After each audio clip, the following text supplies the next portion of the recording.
السلام علیکم ورحمۃ اللہ وبرکاتہ۔ میرے چینل صحت ہی زندگی ہے کو دیکھنے والے تمام دوست خوش رہیں، آباد رہیں۔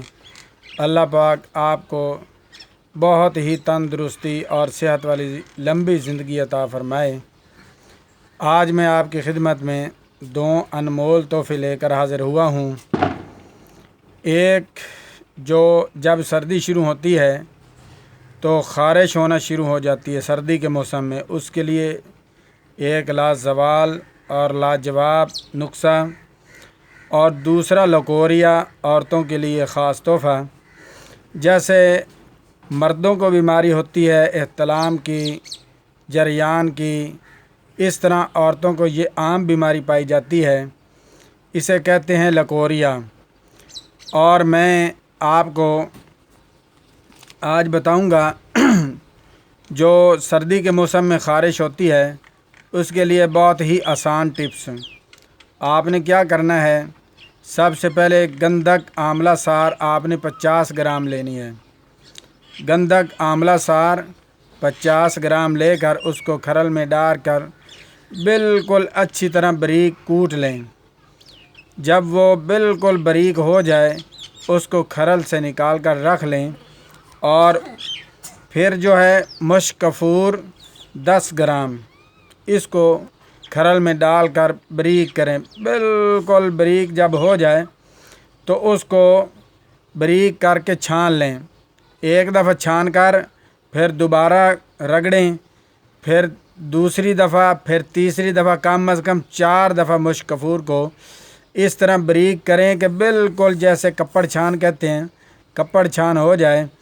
اس کے بعد اس کو آپس میں مکس کر لینا ہے۔ مکس کرنے کے بعد اس کو آپ نے کسی شیشے کے برتن میں ڈال کر رکھ دیں، اور رات کو سوتے وقت آپ نے کیا کرنا ہے کہ سرسوں کا تیل لینا ہے۔ سرسوں کے تیل حسب ضرورت، جتنا آپ کو جہاں جہاں خارش ہو آپ نے لگانا ہے اتنا حسب ضرورت تیل لے کر اس میں یہ تھوڑی سی دوائی مکس کر دیں۔ جیسے یہ ٹوپ وغیرہ ہوتی ہے نا، اس میں جو کریم ہوتی ہے، اس طرح لیپ بنا لیں۔ لیپ بنا کر جہاں جہاں آپ کو خارش ہو رہی ہے وہاں رات کو لگا کر سو جائیں، اور صبح اٹھ کر نہا لیں۔ کیونکہ جب آپ ڈیلی کے طور پر آپ نہانا شروع کر دیں تو انشاءاللہ العزیز اس سے آپ کی جو خارش ہے، جو سردیوں میں خارش ہونا شروع ہو جاتی ہے، وہ بالکل آپ کو آرام آ جائے گا۔ اور جن بہنوں کو، بڑی عورتوں کو لکوریا یہ عام بیماری اکثر پائی جاتی ہے، تو آپ نے یہ کیا کرنا ہے کہ پاؤ سفید زیرہ لینا ہے۔ 1 پاؤ سفید زیرہ جو ہم چاول میں ڈالتے ہیں، چاول پکانے کے لیے زیرہ استعمال کرتے ہیں، اکثر ہر گھر میں موجود ہوتا ہے۔ یہ آپ نے 1 پاؤ زیرہ لینا ہے، اور 1 پاؤ چاول لینے ہیں، چاہیں تو باسمتی لے لیں، جو مرضی آپ کو میسر ہوں آپ وہ چاول لے کر 1 پاؤ سفید زیرہ، 1 پاؤ چاول لے کر اس کو بھینس کے دودھ میں رات کو بھگو کر رکھ دیں۔ آپ نے دودھ اتنا ڈالنا ہے، جو سفید زیرہ ہے وہ علیحدہ برتن میں بھگو کر رکھیں، اور جو چاول ہیں وہ علیحدہ برتن میں بھگو کر رکھیں۔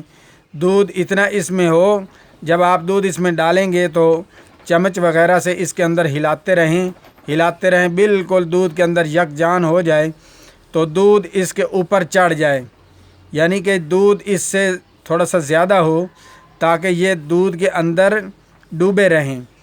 ان دونوں کو علیحدہ علیحدہ دودھ میں بھگو کر رات کو رکھ دیں، اور جب صبح ہو جائے گی آپ نے دودھ سے نکال لینا ہے، پونی کے ساتھ اس کو پون لیں۔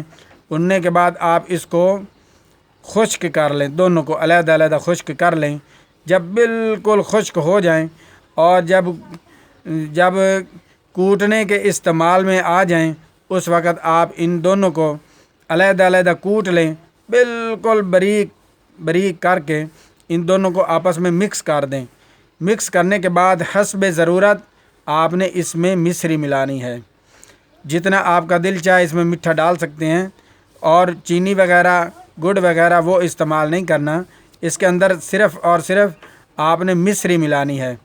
جتنی آپ کو اچھی لگے وہ مصری ملا کر آپ اس کو کسی اچھے خاص صاف برتن میں رکھ دیں تاکہ خراب بھی نہ ہو، اور صبح نہار منہ خالی پیٹ 1 چائے والا چمچ پانی کے ساتھ استعمال کریں تو انشاءاللہ العزیز اس سے جو لکوریا کی بیماری ہے بالکل آرام آ جائے گا۔ ایک پاؤ یہ دونوں چیزیں کھا کر استعمال کریں اور آپ اس کا حیرت انگیز فائدہ دیکھیں گے انشاءاللہ العزیز۔